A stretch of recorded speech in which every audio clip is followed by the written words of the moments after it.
Oliy o'quv yurtlarida ta'lim sifatini oshirish, imkoniyatlarini kengaytirish, bugungi kun talabiga javob beradigan mutaxassislar tayyorlashga alohida e'tibor qaratilmoqda. Ayniqsa, nodavlat oliy ta'lim muassasalarining tashkil etilayotgani raqobatbardoshlikni oshiradi, yuqori malakali kadrlarga bo'lgan ehtiyojni qondirishda muhim ahamiyat kasb etmoqda. Bugungi kunda Qashqadaryo viloyatida 9 ta oliy o'quv yurti faoliyat ko'rsatmoqda. Birgina Qarshi iqtisodiyot va pedagogika universitetida 24 mingdan ortiq talaba tahsil oladi. Bu yerda 34 ta bakalavriat hamda 5 ta magistratura yo'nalishlari mavjud bo'lib, o'quv dasturlari jahon ta'lim standartlari asosida tashkil etiladi. Mustaqilligimizning 35 yilligi arafasida universitetning yangi zamonaviy binosi foydalanishga topshirildi.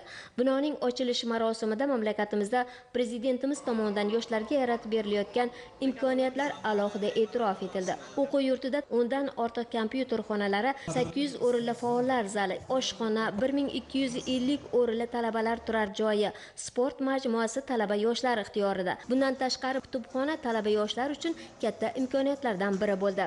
Kelayotgan yosh avlod iqtidorli, bilimli, buyuk avlodlarga munosib voris bo'lishlari uchun barcha sharoit yaratilgan. O'quv yurtida ayni vaqtda Erasmus+ dasturi asosida 22 ta xorijiy oliy ta'lim muassasalari bilan hamkorlik olib boriladi.